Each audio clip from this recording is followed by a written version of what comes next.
বিফা cup 2025 অৰ্থাৎ Bhutan India ফ্ৰেন্ডশিপ association 2025 অৰ্থাৎ বিফা আয়োজন কৰা প্ৰথম ক্ৰিকেট টুৰ্নামেন্টত আমাৰ ইন্ডিয়া হৈ বিটিআৰে ৰিপ্ৰেজেণ্ট কৰিছিলে আৰু আমি চেম্পিয়ন হ'বলৈ সক্ষম হ'লোঁ। 7 এপ্ৰিলৰ পৰা অনুষ্ঠিত হোৱা গেমখন যোৱাকালি অৰ্থাৎ আমাৰ 13 এপ্ৰিলত ফাইনেল গেমখন হৈছিলে গেলেপু থকা ইণ্টাৰনেশ্যনেল ক্ৰিকেট গ্ৰাউণ্ডত। আৰু আমি বিটিআৰ টিমে যথেষ্টখিনি ভাল প্ৰদৰ্শন কৰিছিলে। প্ৰতিটো গেমত তেওঁলোকৰ সাহসেৰে খেলিছিলে আৰু ফাইনেলটো খুব ধুনীয়াকৈ খেলি চেম্পিয়ন হ'বলৈ সক্ষম হ'লোঁ। মই সকলো প্লেয়াৰসকলক ধন্যবাদ যাচিছোঁ। কম সময়ৰ ভিতৰতে তেওঁলোকে আহি খেল খেলিলে আৰু চেম্পিয়ন হ'ল।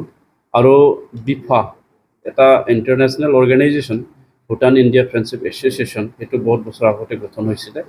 ভাৰত আৰু ভূটানৰ মাজত যে এটা মধুৰ সম্পৰ্ক আছে, সেইটো দীৰ্ঘদিনীয়া কৰিবৰ কাৰণে এই এছ'চিয়েশ্যনটো গঠন কৰা হৈছে। আৰু এই বিফাই বিভিন্ন সময়ত বিভিন্ন কাৰ্যসূচী গ্ৰহণ কৰি আহি আছে।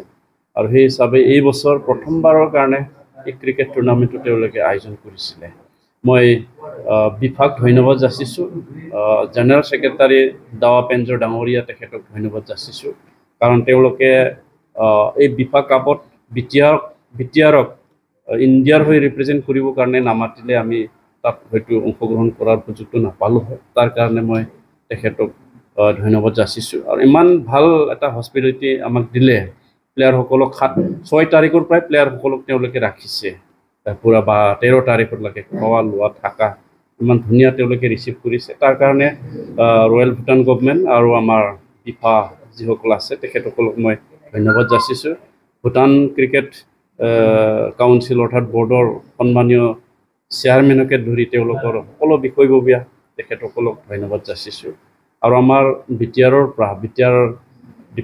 স্পৰ্টছ ডিপাৰ্টমেণ্টৰ সকলো বিষয়ববীয়া, joint secretary, deputy secretary, GST, DSO, SDSO সকলোকে মই ধন্যবাদ যাচিছোঁ। কাৰণ কম সময়ৰ ভিতৰত বিফাই আমাক নিমন্ত্ৰণ কৰিছে আৰু কম সময়ৰ ভিতৰতে আমাৰ বিটিআৰত থকা সকলো খেলাৰীসকলক বাছি বা নিৰ্বাচন কৰি তেওঁলোকে এটা সুন্দৰ আৰু শক্তিশালী টীম তেওঁলোকে বনাইছে। তাৰ কাৰণে মই ধন্যবাদ যাচিছোঁ। আৰু আগন্তুক দিনতো আমি বিফা কাপত খেলিবৰ কাৰণে সাজু আছোঁ, কাৰণ বিফা কাপ বছৰি হোৱাৰ কাৰণে এটা তেওঁলোকে পলিচি কৰিছে। গতিকে আমি যিহেতু প্ৰথমবাৰৰ চেম্পিয়ন হোৱা হিচাপে তেওঁলোকে আমাক নিমন্ত্ৰণ ৰাখিব আৰু আমি বিটিআৰৰ পৰা এই খেলাৰ কাৰণে সুযোগটো আমি সদায় লৈ থাকিম।